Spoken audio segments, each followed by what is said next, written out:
Okay, good morning, everybody. Hopefully you can all hear me and see me for this particular part of it. My name is Lauren Campbell. I'm the Corporate Services Manager here with Scotland Excel. I'm your host for today, and it's my role this morning to welcome you all to the Scotland Excel Procurement Week at the Academy. So this is our third day. We've had Monday, Wednesday, and we're on today.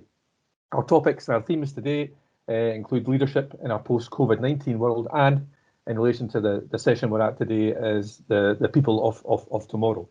Without any further ado and chat from me, I'd like to welcome our speaker this morning. Our speaker is Nikki Archer. Nikki is the Deputy Director, Head of Procurement and Commercial Policy and Strategy with the Scottish Government. That's a knacky title, Nikki, which we chatted about earlier on. So Nikki has worked within the private and public sectors throughout her career. Since she's joined the Scottish Government, she has played a key role in driving and enabling public procurement reform with a particular focus on building procurement, commercial and project delivery skills. So without any further ado, I'll pass you across to Nikki for our session this morning. Nikki. Thanks for that, Lauren, and good morning, everyone. I've got a particular passion in today's programme as the Senior Accountable Officer at Scottish Government for the Procurement People of Tomorrow programme, which we kicked off a few years back and which you're going to hear more about a little bit later from one of my colleagues, Jordan. So firstly, if you're relatively new to this wonderful profession of ours, or you're new to the public sector, then I'm over the moon you're here. And I can tell you, you've made the right decision on both counts. I joined procurement just over 30 years ago. I've never regretted it. I feel extremely lucky to have had the experiences and the flexibilities that I've had, and to feel that the job I do helps in its own way to make a difference. And that's exactly what you've signed up for if you're new into public procurement. But I wonder whether, like me, you had any preconceptions about the public sector before you joined us, or about procurement. I know I did. Perhaps you've heard that we're wrapped up in public sector legislation and red tape that doesn't allow us to do what we need or want to do. Or maybe you've heard that all we're about in the public sector is saving money and the lowest cost, or that we ignore Scottish businesses with major contracts going to foreign multinationals around the world. Or maybe you've been listening to headlines recently about the government's handling of contracts during the COVID pandemic. Can we move to slide 2, please? So what you should know, now that you've joined us, is that we've undergone a major transformation over the last 15 years. And there's nothing, genuinely nothing, that I've wanted to do through public procurement that I couldn't do when I worked in the private sector. And indeed, what we're doing in Scotland through public procurement, frankly, beats the pants off what I did in the private sector. And that just gives you some background on the route we've come through and where we are with sustainability at the heart of procurement. If I could move to slide 3, please. So underpinning all of our work in Scotland is our sustainable procurement duty. And it legally requires public bodies to consider how they're going to use our procurement spend to deliver social, economic and environmental value, and set that out in a published strategy, explaining what they commit to do. And our success in using procurement to contribute to Scotland's purpose is measured in terms of outcomes. And the outcomes we seek through the power of procurement align to Scotland's national performance framework and also the UN's Sustainable Development Goals, both of which you can research at your leisure. So yes, you will need to learn about public sector regulations, but they provide a very flexible framework to ensure that we lead proportionate and transparent processes that support fair competition between suppliers of all sizes. So our opportunity to influence outcomes that are good for Scotland is all about taking the time to understand the market, the social and economic drivers, political ambitions, to really understand and consider the art of what's possible, and to develop a plan and approach to deliver those, and working with key stakeholders who can influence those outcomes. And we've got guidance, tools, case studies, training, mentoring, support available to you. And while we're a growing community, we're a very close community. And we all stand ready to support and help each other. So my plea right at the start of this presentation is take advantage of those connections, and I hope you'll take the time to develop and use your networks. So I've been asked to talk about what is the impact we can drive. So if I can move to slide 4, please. What I would say is the profile of procurement has never been higher, and you've chosen a career where you're in the thick of it. And that might be helping to respond to a crisis, from horse meat scandals or swine flu to as we know, fully blown pandemics. And of course, another key role for us in procurement is to ensure that we're building ethical and fair supply chains that are free from human trafficking and modern slavery, which still goes on in Britain today. Supply chains that are not involved in serious organised crime and that have the necessary protections to prevent fraud or cyber attacks. And of course, supply chains with responsible employers who are committed to fair work practices.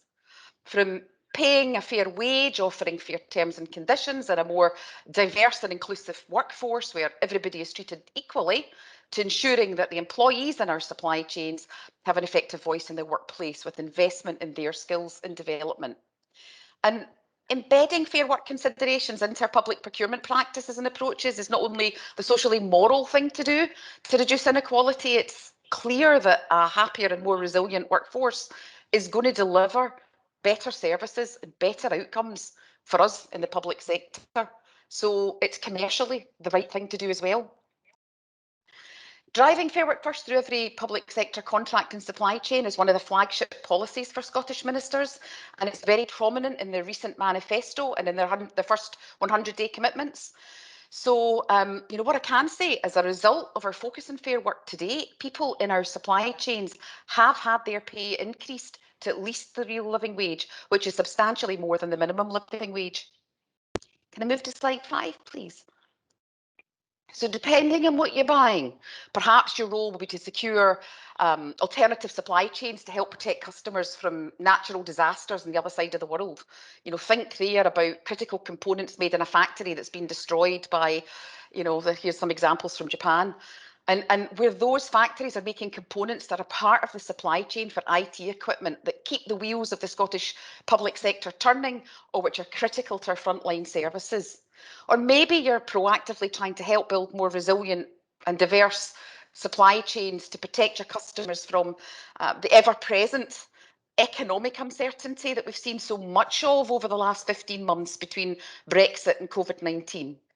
You know, think there about the work that's gone in through procurement to managing and strengthening PPE supply chains, the COVID testing programme, or food chains and, you know, food packages for hospitals and care homes and vulnerable people at home. And I think suffice to say that, you know, a real critical part of our role in the public sector is to use the power of procurement to deliver on those broader social, economic and environmental benefits also. If I could move to slide 6. Thank you. Our work, your work, helps to facilitate a green and inclusive economic recovery following the pandemic, and our national mission for Scottish jobs on the back of continued economic uncertainty. We've got a major focus on the wellbeing of our local communities, engaging with local suppliers and third sector companies to ensure they've got a chance to bid for relevant contracts, embedding requirements to consider equality outcomes and community benefits in our procurement tenders. And in plain English, what that means is we're looking for ways to facilitate the creation of new and local jobs, apprenticeships and training opportunities like these people here, with a particular focus on targeting opportunities for people who face more challenges getting into work, whether that's young people, people with disability, people who've been out of work for some time. Or, you know, also we're looking to facilitate support for local communities in other ways. For example, maybe you're working with your supplier to commit to support and operate food banks, provide education, facilitate green spaces, or whatever other community resource. If I could move to slide 7, please. What I wanted to do is to try to make that real with a couple of examples to show it's not just all verbiage. And here's one example, great example, on the A9 road dualling project from Lancarty to the Pass of Burnham, where Transport Scotland have exceeded their target of creating 30 new jobs over the project duration. And they were working to ensure that the majority of the opportunities created by this project are filled by workers from the local area. And I don't know the latest figures, but when I looked at it in March last year, 99% of project spend had been on subcontracts within Scotland. And 64% of that figure was with small and medium enterprises. And that project has got a major focus on community benefits with a commitment to bring meaningful and measurable change to the surrounding communities. So let me just give you some of the highlights. They've engaged with 4,000 students and pupils in an education programme. They've provided 7 work placements for secondary school pupils to give them a chance to experience the world of work. They've facilitated 2 foundation apprenticeships. They've created 44 new jobs, 4 through our Fair Start scheme. They've created 6 placements for people with a conviction. They donated 8 tonnes of wood chips and 16 volunteers, together with staff from Transport Scotland, to help landscape a school garden. They undertook survey work to help the planning application for a community sports hub, and they hosted meetings to help the application for a non-motorised user route between the Stanley to Lancardy route. And they've engaged with their supply chain directly in delivering further community benefits, making introduction between their suppliers and partners in the third sector, education, charity and employability. So that's just one large contract. Slide 8, please. So I've got another example for you. If we moved on to that, great, thank you. This is the Warmworks case study. And one of the first people who joined us through our Procurement People of Tomorrow programme, the Procurement People of Tomorrow programme, a lady called Rachel Hughes, who I don't know if she's on the call, she'll be embarrassed at me name checking her. She's worked on our Scottish Government Warmer Home Scotland's contract, which is the Scottish Government's flagship fuel poverty scheme, with an estimated value of around 224 million over seven years. Slightly dated data point again, but by the end of March 2019, she confirmed that it had delivered 488 new employees, 110 apprenticeships, 92 work placements for pupils in education, and almost 1,300 qualifications achieved through work-related training. And that's just 2 examples by a couple of organisations. I could have picked numerous fantastic examples from local authorities. So if you multiply the power of those examples by every public sector organisation promoting community benefits in their contracts, imagine the impact we can have together through procurement on local communities and local places and local businesses and their employees. If I could move to slide 9, please.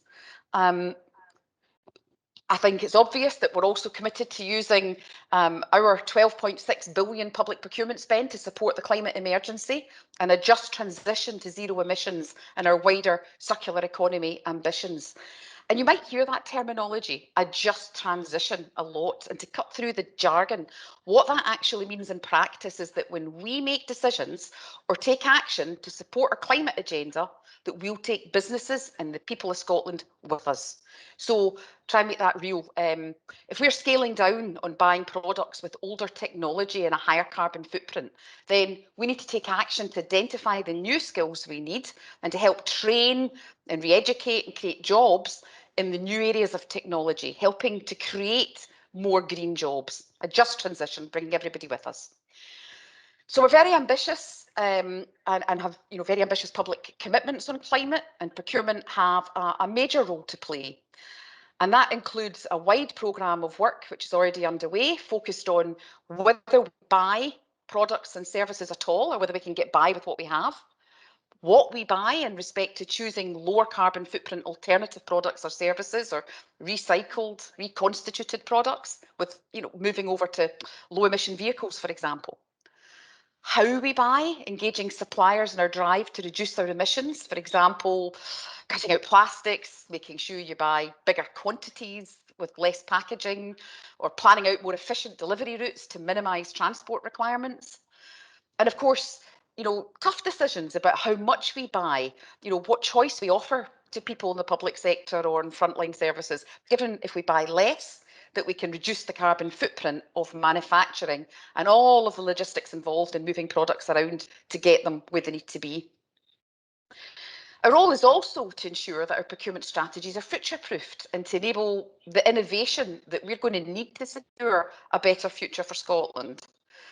And finally, I haven't even mentioned our core role in procurement, which is to buy the materials and services that we need to build the hospitals, the schools, the care homes necessary to support our ever-growing population, or even the The mainstay of our jobs, which is to deliver high quality goods and services on time and to budget that are critical to delivering our public services to the people of Scotland.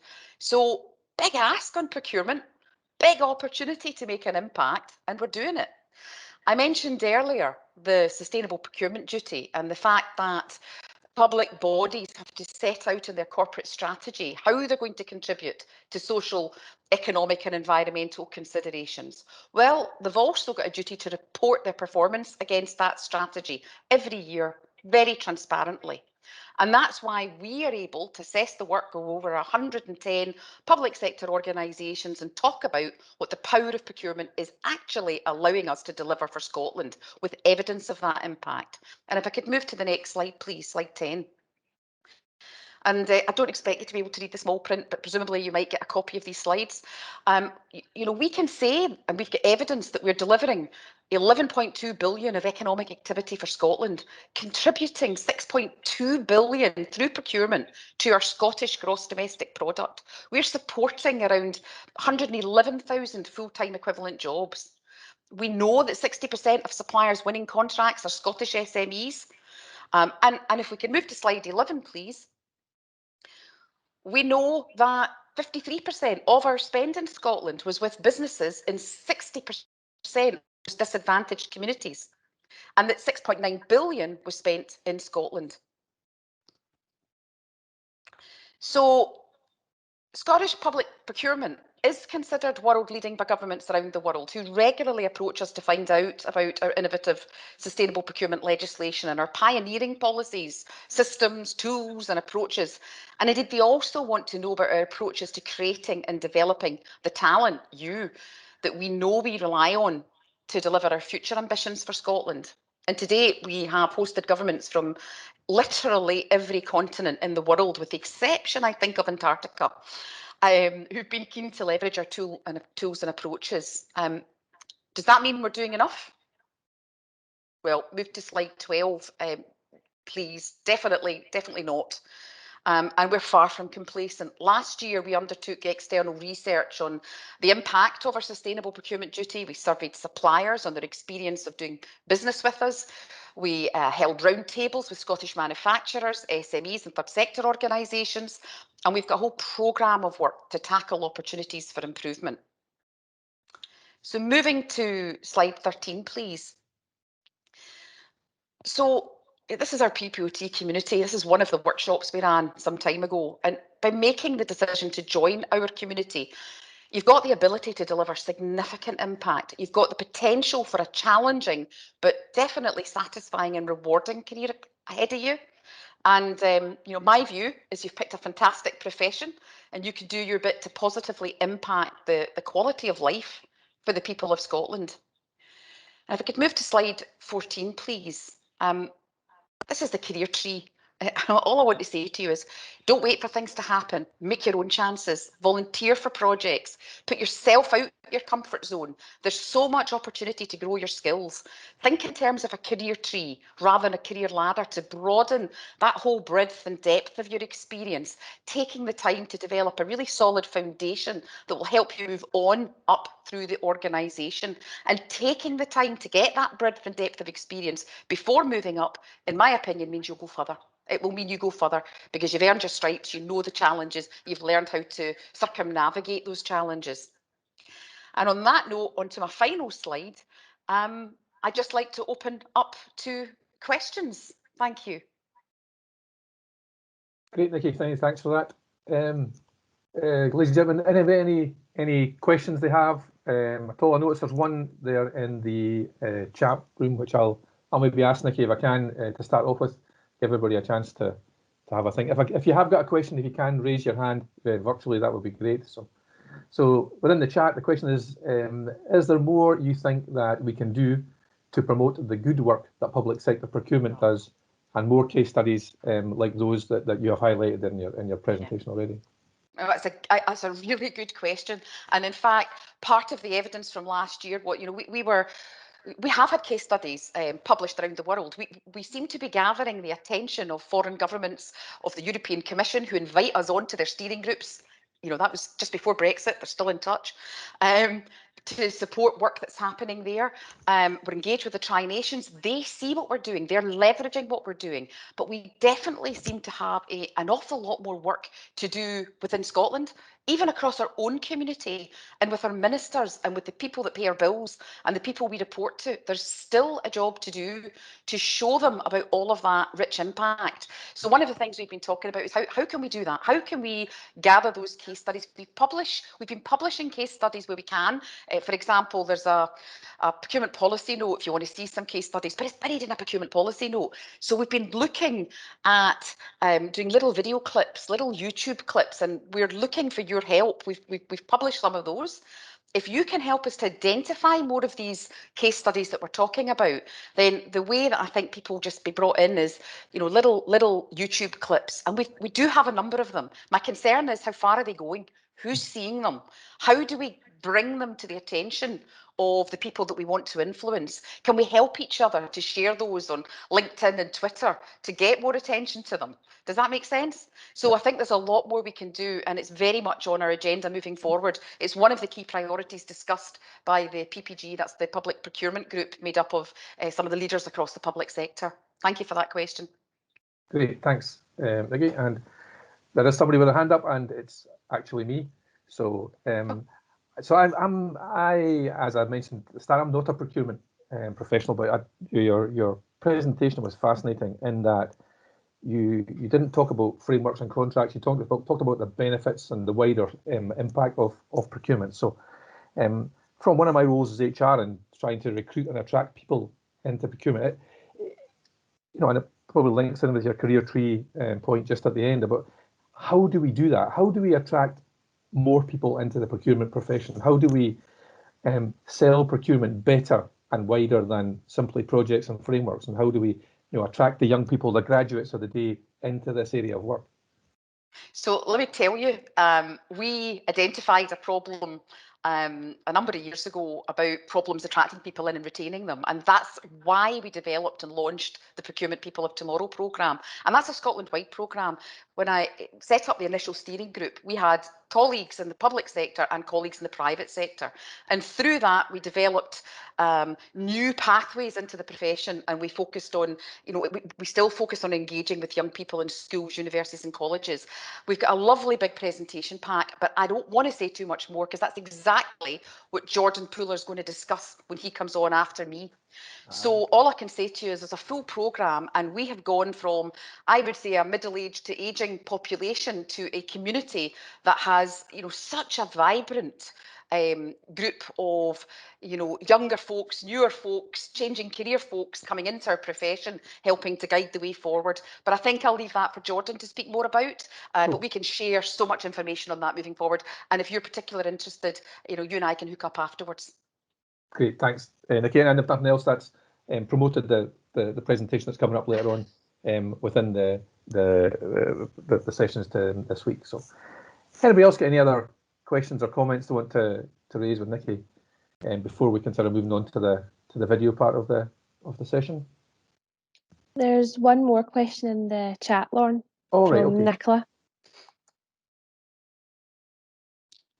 Okay. Oh, there we are. There it is. And this is from Nicola. So, construction are leading the way with delivering community benefits.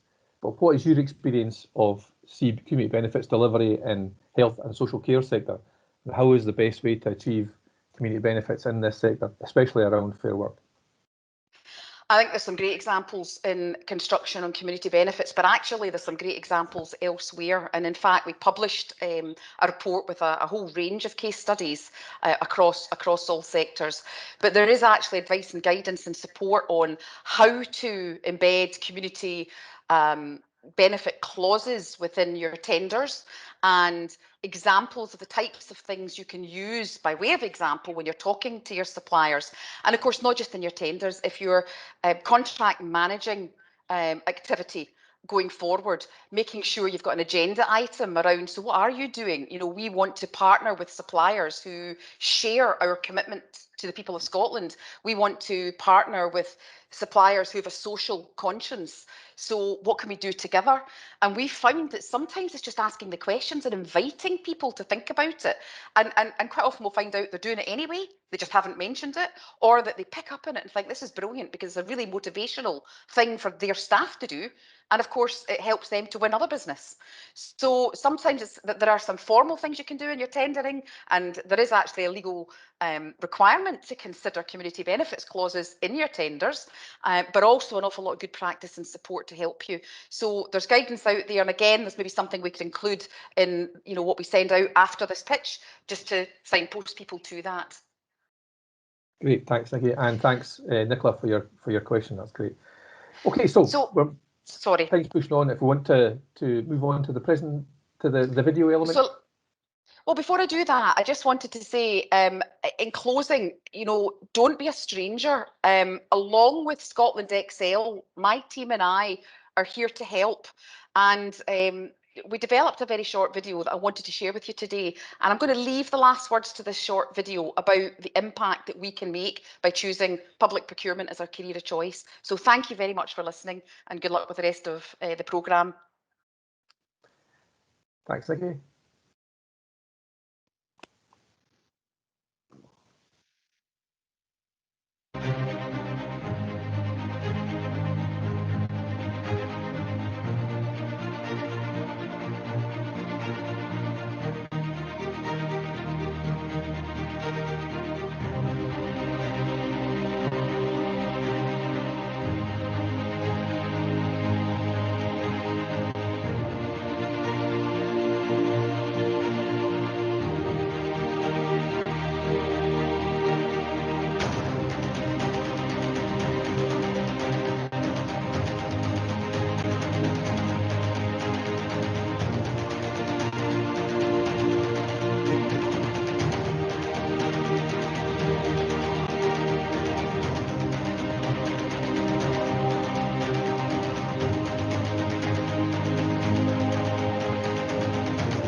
Great, thank you. Thanks everybody today. Thanks particularly to Nikki for the session. Hopefully you found that informative and entertaining, which I did.